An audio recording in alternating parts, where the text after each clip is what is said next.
Iniciando, portanto, a audiência pública da manhã de hoje, passo a palavra ao doutor Altino Ventura Filho, secretário de Planejamento e Desenvolvimento Energético do Ministério de Minas e Energia. Bom, inicialmente cumprimento o senador Fernando Collor, presidente da Comissão de Infraestrutura, o senador Cristóvão Buarque, meu colega de Faculdade de Engenharia, uma alegria sempre lhe rever aqui, demais autoridades, todos os presentes, meus companheiros de mesa. Então, eu, atendendo a solicitação que foi feita ao Ministério de Minas e Energia, o ministro me indicou para trazer aqui algumas reflexões sobre essa questão da, como está dito aí no título, a opção nuclear no sistema gerador brasileiro a longo prazo. Eu organizei uma apresentação seguindo aqui uma sequência, onde eu vou falar inicialmente sobre a questão da energia no Brasil e o plano decenal de expansão até 2022, que é uma espécie assim de pano de fundo para nós podermos dar o primeiro passo, digamos assim, para entender o papel da energia nuclear. Ela, na realidade, se torna mais importante depois desse horizonte e tem que se entender que a opção nuclear, como outras opções que o Brasil tem também, ela tem, assim, uma perspectiva de utilização mais a médio e longo prazo. Não é uma necessidade imediata, digamos, mas a médio e longo prazo o Brasil, como nós vamos aí indicar, tem um espaço para a geração nuclear. Depois eu vou falar sobre o aproveitamento do potencial hidrelétrico brasileiro, que é também algo relevante, a nossa principal fonte, e ela é finita. Ela, em algum momento, nós vamos concluir o aproveitamento daquela parcela do potencial que pode ser aproveitada. E, finalmente, o tema, a parte mais interessante, que é a opção nuclear no sistema de geração brasileira a longo prazo. Bom, essa primeira transparência, ela procura mostrar uma comparação da matriz de eletricidade, quer dizer, nós estamos aqui, como estamos falando sobre a questão nuclear, então é interessante olhar essa matriz de eletricidade, de energia elétrica, porque nós temos a matriz de oferta de energia com todos os energéticos, mas aqui seria voltado para o atendimento da necessidade de energia elétrica. E faz uma comparação entre o Brasil e o mundo, no ano de 2012. Aqui aparece o total de energia, de oferta mundial, e aqui a parcela brasileira, nesse ano 2012. O Brasil representa um pouco menos de 3% da energia elétrica do mundo, tá certo? Eu queria destacar aqui o aspecto das fontes renováveis no mundo. Digamos, 21% é de fontes renováveis na matriz de eletricidade mundial, enquanto que o Brasil é 88%, por razões que eu vou em seguida me referir. E a parte de combustíveis fósseis, que o mundo usa quase 70% para a produção de energia, com destaque para o carvão mineral, com 42% da energia elétrica do mundo, depois o gás natural e assim por diante. E o Brasil usa apenas 8% de combustíveis fósseis. Portanto, a nossa situação é muito favorável em relação ao mundo. Isso se explica pela grande parcela das fontes da hidroeletricidade. Aqui nós estamos com quase 82%, enquanto que o mundo usa apenas 16%. E temos as demais fontes que complementam a nossa matriz. Eu faria o destaque para a questão dos derivados da cana-de-açúcar, que é o bagaço de cana-de-açúcar, depois da produção do etanol e do álcool, do etanol e o açúcar. Então, nós temos o bagaço que nós queimamos o bagaço, tá certo? Para produzir calor na própria indústria da cana, da indústria do álcool e do açúcar, e temos geração de energia a partir desse bagaço, energia elétrica, em cogeração, com alta eficiência, com excedente para a rede. Então, representa 7-2. Destacaria também o gás natural, que está tendo um crescimento significativo e que é algo que tem um potencial bem razoável. Aqui na questão das outras fontes, aparece aqui a eólica, que está tendo um crescimento grande nos anos recentes e que vai se desenvolver de uma forma bem acentuada. Então, nós observamos que o Brasil tem uma situação favorável. Olhando a nuclear, o mundo utiliza 11% da produção de energia no mundo vem da origem nuclear, e o Brasil apenas 2,8% com a usina de Angra 1 e a usina de Angra 2. Prosseguindo aqui, essa transparência procura mostrar a perspectiva de crescimento do setor energético brasileiro. O nosso país é um país que cresce. ele cresce, a economia, ainda cresce a população num ritmo talvez não muito acentuado, quer dizer, menos de 1%, mas é um crescimento razoável, são cerca de 1.200.000 novos brasileiros por ano. E o setor energético, ele tem um papel importantíssimo para permitir que esse desenvolvimento econômico e social também se desenvolva ao longo do tempo. Aqui está o cenário que nós imaginamos, o cenário aqui que nós imaginamos digamos, de oferta de energia. Aqui são para todos os energéticos e aqui somente a parcela de energia elétrica. Aqui a unidade não é importante, aqui é milhões de TEP e terawatt-hora. O importante é esta variação nesses 10 anos. A taxa que nós adotamos no planejamento é um 4,9, aqui 4,7, muito próximo às duas taxas. Desculpa, aqui está... muito próximo aqui às duas taxas de crescimento, e isso aqui é um crescimento um pouco acima do crescimento estrutural da economia brasileira. É interessante destacar que esse crescimento energético, ele se desenvolve independente até certo ponto do crescimento da economia. Há uma espécie de inércia. Quando a economia cresce pouco, o mercado de energia se mantém com taxas de crescimento, a elasticidade sobe. Então, por exemplo, no caso aqui, no ano de 2012, o PIB brasileiro cresceu 0,9%, está se revendo isso, vai dar um pouco mais de 1%. E a energia cresceu 4%. Então, há uma dinâmica de crescimento do setor energético que, de alguma forma, essa taxa nós entendemos que é algo assim estrutural e que vai prosseguir nos próximos anos. Isso é só no Brasil? Não, em geral, isso é um fenômeno mais brasileiro. E tem algumas explicações. Uma das explicações é a questão, digamos, do que o Brasil vem fazendo no seu programa de distribuição de renda, que é um programa que tem tido resultados muito significativos, e essa população, digamos, que está tendo acesso a aparelhos eletrodomésticos, ao uso da energia, está fazendo com que, digamos, cresça esse consumo de energia. Bom, então, veja, com esse crescimento aqui, veja, nós vemos aqui que esses números é um desafio muito grande. Se nós colocarmos aqui mais 5 anos, completarmos 15 anos, tá certo? Ou seja, mais 5 anos além do horizonte do plano decenal, nós teríamos que dobrar o nosso sistema energético. Ou seja, uma taxa de crescimento desta ordem aqui é uma taxa entre 4% e 5%, próximo de 5%, temos que dobrar o crescimento energético brasileiro, o sistema energético brasileiro nos próximos 15 anos. Então, esse é um grande desafio que eu vou voltar logo em seguida para comentar um pouco essa questão. Essa transparência, ela pode parecer um pouco confusa, mas ela procura mostrar o resultado das políticas energéticas adotadas pelo Ministério de Minas e Energia com vistas à matriz de energia elétrica. E aqui se apresenta para todas essas fontes a participação da fonte no atendimento da energia elétrica em 2012 e em 2022. Então, nós vemos aqui que a hidroeletricidade vai ter uma redução na sua participação. Em termos absolutos, isso aqui vai aumentar, porque eu tenho 77% de 2012 e aqui eu tenho 70% de 2022. A base é maior, claro. Então, em termos absolutos, eu tenho um aumento da participação da hidrelétrica. Mas, em termos assim percentuais da parcela do mercado atendido, realmente há uma diminuição, e isso está dentro da política de diversificar a matriz de energia elétrica brasileira. O Brasil, até mais ou menos 2000, só fazia hidrelétrica. O sistema era plenamente hidrelétrico. A partir de 2000, por várias razões, que não cabe aqui detalhar, nós estamos fazendo essa diversificação da matriz de energia elétrica brasileira. Quando nós reduzimos aqui essa participação, as outras fontes começam a crescer a sua participação, até a sua importância. E todas essas fontes têm um papel complementar. É importante dizer o seguinte: no Brasil, as fontes energéticas não são excludentes. Elas têm papel complementar, ou seja, tem espaço para todas elas no nosso sistema energético. Então, nós não estamos fazendo eólica porque é melhor do que a biomassa, não estamos fazendo hidrelétrica porque é melhor do que o gás, não.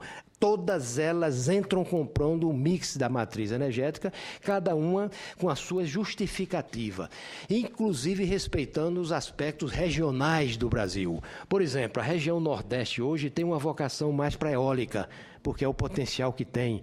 A região de São Paulo, com a biomassa da cana-de-açúcar.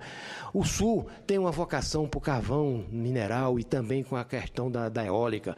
A região norte brasileira hoje é a fronteira da hidroeletricidade, das grandes... Então, essa composição da matriz diversificada permite nós termos um resultado que é nessa direção. Eu queria destacar o seguinte... Aqui aparece o gás natural, em função da oferta de gás. Quando eu falo oferta, é quantidade e preço, tá certo? Que está havendo um desenvolvimento bem razoável, uma solução muito interessante junto a alguns centros de carga. A biomassa continua em função do programa de açúcar, de etanol e de açúcar, tendo também uma participação grande, e as demais têm um papel complementar, onde aparece a nuclear aqui com um pouco menos de 3%, isso é em termos de energia ofertada. A nuclear participa com um pouco menos de 3%. Quando nós olhamos a capacidade instalada, que vamos ver em seguida, a nuclear cai para um pouquinho abaixo de 2% da participação. Portanto, é uma participação pequena. E aparece aqui a eólica, que é a grande fonte que está multiplicando significativamente a sua participação nesse horizonte de 10 anos. O Brasil mantém-se como uma matriz limpa, como se diz, tá certo? Quando a gente compara com o mundo, por exemplo, no que diz respeito a combustíveis fósseis, nós temos aqui praticamente mantém-se a mesma parcela, e de fontes renováveis também mantém com uma situação vantajosa em relação ao mundo. O resultado disso aqui, tá certo? Esse comportamento, ele é um comportamento que significa mais uma tendência, porque, fruto das políticas energéticas, nós fazemos os leilões, introduzimos as diretrizes nos leilões de energia, e com essas diretrizes, que refletem as políticas energéticas, a sociedade caminha nessa direção da matriz, que é aquela considerada mais, digamos, adequada para o atendimento do sistema brasileiro. Bom, essa aqui permite a gente fazer uma reflexão um pouquinho mais detalhada, sem perder muito tempo, em função do período que eu tenho de falar. É uma que mostra nos próximos 10 anos, como é que o Brasil vai atender à expansão do seu sistema elétrico. Nós temos aqui que o Brasil, hoje, com a capacidade instalada no final de 2012 de 121 gigawatts, 70% de hidrelétrica, vai para 200 mil, em números redondos aqui, com 121 de hidrelétrica, que é 61%. A gente observa que há uma redução na participação da hidroeletricidade no que diz respeito à capacidade instalada. Esses 80 mil megawatts que nós temos que instalar nos próximos 10 anos, que tem quase 8 mil megawatts por ano, inclui a autoprodução na indústria. A autoprodução na indústria, tá certo, representa cerca de 15 mil megawatts nesses próximos 10 anos. Algumas indústrias, por características próprias, desenvolvem as suas instalações de geração. Por exemplo, papel e celulose é uma que é autossuficiente. A própria indústria do etanol e do açúcar também desenvolve a sua história. Então, quando nós olhamos essa separação aqui pelas diferentes fontes, a gente observa algo que 81% da expansão nesses próximos 10 anos, que é um número muito elevado, baseado em 3 fontes: a hidráulica, a eólica e a biomassa. Veja, por que essa prioridade tão grande nessas fontes? Porque o Brasil são 5 razões que levam a essa prioridade, e que é a política do Ministério de Minas e Energia nesse horizonte. Nós temos grande quantidade de opções hidrelétricas, temos grande quantidade de opções eólicas e de biomassa para expandir o nosso sistema nesses 10 anos. Então, existe a disponibilidade da fonte para nós construirmos projeto. Segundo, essas 3 fontes, elas são renováveis, que é uma vantagem para manter a nossa matriz limpa e com competitividade em função de ser uma fonte renovável. Terceiro, elas são as mais competitivas, ou seja, pode-se obter a energia com menor custo unitário a partir dessas 3 fontes. Quarta razão, tecnologia nacional. Nós temos um domínio da tecnologia nessas 3 fontes, precisando ainda alguma coisa na questão da eólica, principalmente levar a tecnologia da eólica para os nossos centros de pesquisa, universidades e assim por diante. Bom, a questão da transmissão, o Brasil é um país que tem um país continental e que necessita de um sistema de transmissão que eu diria de grande porte, ao contrário dos sistemas que têm geração térmica. Por exemplo, nos Estados Unidos, que é um sistema térmico, e a Europa também, nos Estados Unidos, ninguém leva energia de Miami para Los Angeles, 4.000 quilômetros distante. Mas no Brasil, em função da hidroeletricidade, que nós temos um potencial hidrelétrico espalhado por todo o país, com diversidade hidrológica, ou seja, com geração, em alguns momentos eu tenho períodos de cheia no sul e secas no nordeste e vice-versa. Então nós fazemos transferências destas energias que estão sobrando numa região, por razões hidrológicas, para outras regiões que têm carência. Esta operação integrada faz com que a produção hidrelétrica do país aumente cerca de 20% com esse sistema de transmissão. Então, o Brasil fez esse sistema de transmissão que tem uma operação coordenada pelo ONS e que tem um resultado muito positivo. Quando eu aumento a produção de energia, eu reduzo os custos e aumento a confiabilidade de suprimento. Nós temos tido algumas dificuldades de transmissão na questão da eólica, que é uma experiência nova. Alguns parques eólicos entraram com responsabilidade do agente de geração e o agente de transmissão, que era independente, por razões diversas, que não cabe aqui discutir, houve algum atraso, mas que está sendo resolvido até com... O armazenamento do sistema é importantíssimo, a questão da hidroeletricidade com os nossos reservatórios, que estoca energia elétrica na forma de água, ao contrário dos sistemas térmicos que tem que ser através de bateria, permite incorporar a energia eólica, que é uma energia intermitente, que ela pode ter ou não ter, depende dos ventos, e também a biomassa que está com a safra. Então, esse conjunto de aspectos fazem com que essas três fontes elas tenham uma prioridade, inclusive a eólica e a biomassa são complementares em relação à hidrelétrica. As demais fontes têm o gás natural, que é não renovável, mas tem uma parcela importante, e aqui nós estamos prevendo a existência de gás natural, a nuclear com Angra 3, 2%, e as aqui têm um papel complementar. Então, essa é o resultado da expansão do sistema brasileiro nesses próximos 10 anos, onde a nuclear aparece apenas com a usina de Angra 3, que complementa lá o... Bom, aqui tem os valores. Aqui são os valores de investimento. Eu queria chamar a atenção nesse valor de investimento para esses 80 mil megawatts hidrelétricos e mais os investimentos do pré-sal. O Brasil vai ter que investir nos próximos 10 anos uma quantidade imensa de investimentos. Mas é interessante a gente destacar que como é que a gente pode avaliar se isso é muito ou pouco? É comparando esse investimento com o porte da nossa economia, que é a capacidade dela investir. Então, veja, nos próximos 10 anos o Brasil terá o maior investimento proporcional à nossa economia de toda a sua história. Na década de 70, quando começamos os grandes empreendimentos hidrelétricos, Itaipu, Tucuruí, etc. E o esforço de buscar petróleo no mar e fazer a transmissão do sistema elétrico brasileiro, nós tivemos realmente um desafio muito grande. Nos próximos 10 anos ele é maior, porque nós vamos ter que alocar cerca de 2,3% do PIB, tá certo? No setor energético, isso representa um pouquinho mais de 10% da formação bruta de capital fixo.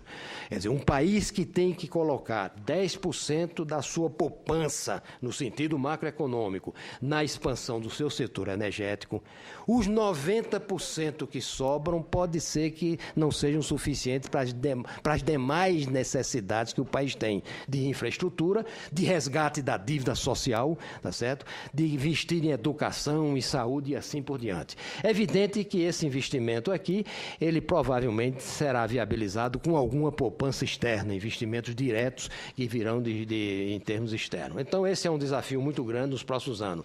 O petróleo tem a maior parcela, 72%, e a energia elétrica, 22%, e os biocombustíveis, 4,9% nesses próximos 10 anos. Eu queria mostrar esse dado aqui para que a gente consiga visualizar este desafio que o Brasil tem pela frente. E depois eu vou fazer algumas conclusões sobre a questão das diferentes fontes energéticas, inclusive a nuclear, nessa horizonte de médio prazo. Durante a década, desde 1970 até 2000, que foram 3 décadas, nós instalamos 2.000 megawatts por ano nesses 30 anos. Curioso é que esse número de 2.000, ele se manteve mais ou menos nas 3 décadas. Na década de 70, um pouquinho menos de 2.000. Na década de 80, a chamada década perdida, ficamos nesse nível. E a década de 90, até o ano 2000, também tivemos esse montante de 2.000. Portanto, 30 anos o Brasil vinha com a sua capacidade de expandir o seu sistema elétrico neste nível. Tá certo? Nesta primeira década do século atual, tá certo? Nós elevamos esse número para 3.900, 4.000 redondo. Então, tivemos que dobrar este valor. Nos próximos 10 anos no PDI, nós vamos dobrar de novo este valor, passar de 4.000 megawatts para 8.000 megawatts. Isso para o país crescer a sua economia em torno de 4%, entre 4% e 5%, que é o potencial estrutural que nós temos de crescer a nossa economia. Não é para crescer em ritmo chinês, não. É um ritmo razoavelmente, eu diria, dentro do que é possível ser feito, mas um ritmo que tem uma certa realidade. Veja, esse nível aqui de 8.000 é para permitir este crescimento da nossa economia. Pode se perguntar, nós vamos conseguir fazer isso? Eu acho que sim. Porque se há algo que o Brasil precisa é crescer a sua economia, para poder resgatar a dívida social, criar um emprego para os nossos jovens, está entendendo? E sem a energia não se tem nenhum desenvolvimento. Só ela não resolve. Precisa ter ela e mais alguma outra coisa. Mas se faltar a energia, não surge a indústria, não surge um emprego e a economia não cresce. Isso aqui é fundamental para... Apenas para dar um dado aqui, curioso, é o seguinte. No ano de 2013 atual, nós estamos entrando com 8.100 megawatts neste ano, que é o recorde de toda a história brasileira em termos de capacidade instalada. Bom, avançando aqui, aí eu já vou entrar na questão do potencial hidrelétrico brasileiro. Isso aqui cabe nós fazermos uma reflexão muito profunda e talvez devíamos ter até um debate mais amplo sobre esta questão. O Brasil tem um potencial hidrelétrico de 260.000 megawatts. O que é que significa isso? Significa que nós teríamos possibilidade de instalar 260.000 megawatts se aproveitássemos todos os locais onde pode-se fazer usinas hidrelétricas. Isso não é um valor teórico, é um valor que está, grande parte dele, identificado em estudos de inventário e, tecnicamente, nós podemos chegar a esse montante de 260.000. Esse potencial é o terceiro, quarto potencial hidrelétrico do mundo. O primeiro é o chinês, com 350.000, o da Rússia com 280, 290, e o terceiro, quarto, o Brasil e os Estados Unidos, que tem valores na faixa de 260.000. Olha, isso é um patrimônio imenso que os brasileiros têm, porque a hidroeletricidade é uma fonte extremamente vantajosa para gerar energia elétrica, permite, com a construção da barragem, outros usos do recurso hídrico, questão da navegação, irrigação e assim por diante. Então, veja, desses 260.000, uma parcela dele não é competitivo. Por quê? Porque custa mais caro do que outras opções. Tem usinas hidrelétricas que são caras, tem uma queda baixa, pouca vazão. Então, veja bem, essa parcela que é mais cara, em geral, a gente não deve considerar. E um fator adicional é que o Brasil, veja bem, em vários locais onde essas usinas se encontram, estão em áreas de preservação. São comunidades indígenas, terras indígenas demarcadas, são parques nacionais, são reservas florestais de conservação permanente. Em alguns locais, o técnico não pode entrar para fazer o estudo do recurso hidrelétrico. Então, juntando todos esses parâmetros, com toda a dificuldade de quantificar essa questão, o Brasil só pode aproveitar, a nível de planejamento, desses 260, 180.000 megawatts. Os 80.000 têm dificuldades ambientais. Não é que seja impossível aproveitar. Em algum momento no futuro, talvez a gente reconsidere isso aí, tá certo? Dentro de um outro contexto, por exemplo, talvez até fazer as usinas com as comunidades indígenas. Precisa regulamentar o artigo da Constituição que prevê o aproveitamento de recursos naturais, inclusive hidrelétricos, em terras indígenas demarcadas. Isso ainda não foi regulamentado, certo? Há dificuldades para isso, porque é um problema que tem uma certa complexidade, mas o fato é que o Brasil, veja bem, com ordem de grandeza, está abrindo mão de uma parcela importante do seu potencial hidrelétrico. Nenhum país do mundo faria isto.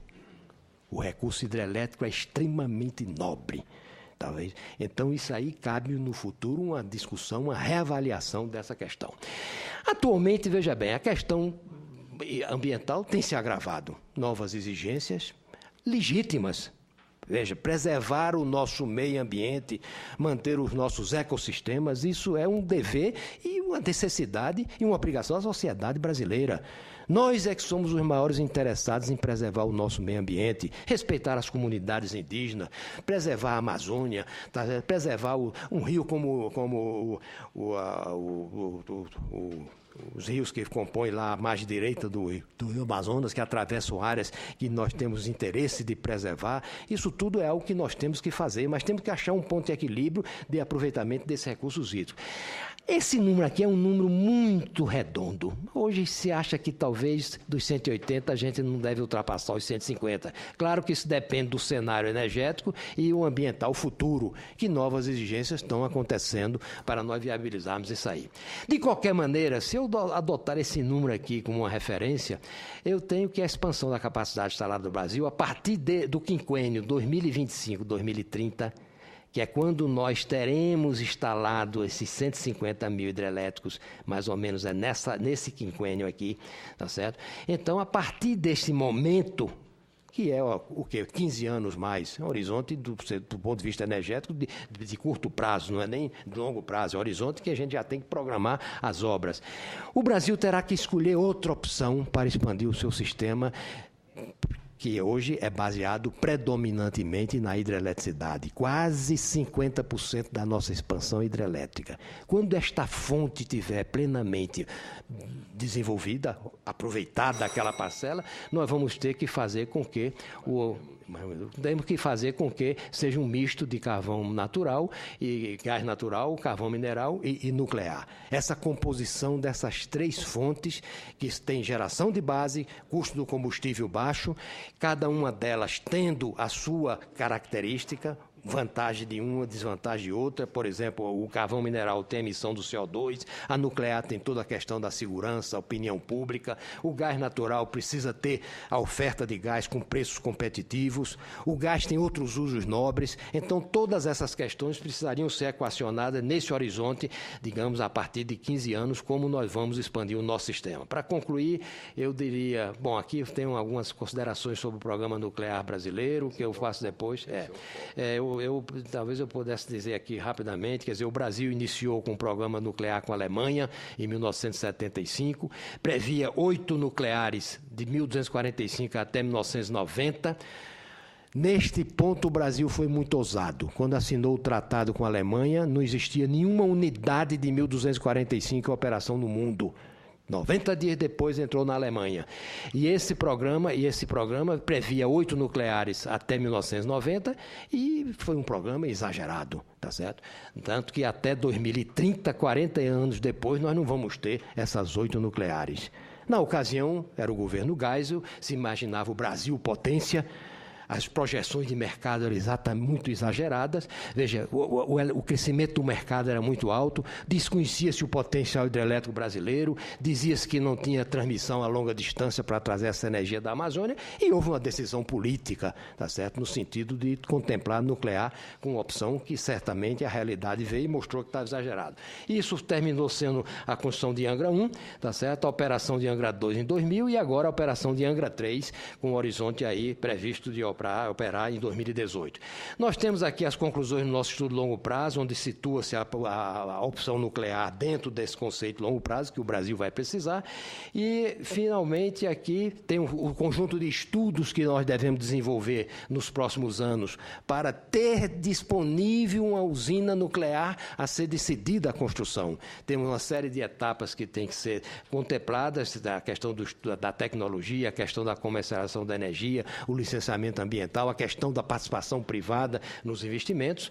E, finalmente, como conclusão, eu, mais ou menos ao longo da apresentação, eu falei nessas conclusões, o crescimento do mercado, a necessidade de energia no país, como é que nós estamos contemplando o plano 2022, a questão do esgotamento do potencial hidrelétrico, a necessidade de geração de base, tá certo? E, finalmente, um último comentário, que nós estamos aí fazendo nossa revisão do planejamento estratégico de longo prazo, que era o nosso plano 2030, agora estamos estendendo como o mundo todo está trabalhando, com o horizonte 2050, e eu encerraria dizendo o seguinte: o Brasil é um país que cresce o seu setor energético. Felizmente, nós temos todas as fontes primárias para atender às nossas necessidades. e seremos um exportador de energia como o pré-sal, tendo um papel relevante na comunidade internacional. O Brasil provavelmente é um dos maiores laboratórios do mundo no setor energético, porque nós utilizamos todas as fontes. E a nossa posição geográfica no mundo, o nosso clima permite que a gente tenha as fontes renováveis, a biomassa eólica e assim por diante. Se existe um país no mundo que não deve fechar as portas para nenhuma opção energética, é o Brasil. A política correta é diversificar a matriz energética brasileira, onde cada fonte entra sem competir com as demais, mas num papel complementar. E, nesse sentido, o Brasil tem o espaço para a hidrelétrica, tem o espaço para a eólica, tem o espaço para a biomassa, vai ter para solar no futuro imediato, quando os custos estiverem menores, vai ter para carvão mineral, para o gás e para nuclear. Então, a posição do Ministério de Minas e Energia é que nós não devemos fechar as portas para nenhuma das opções, que o Brasil vai precisar de todas elas no seu crescimento econômico, social e, como consequência, do setor energético nacional.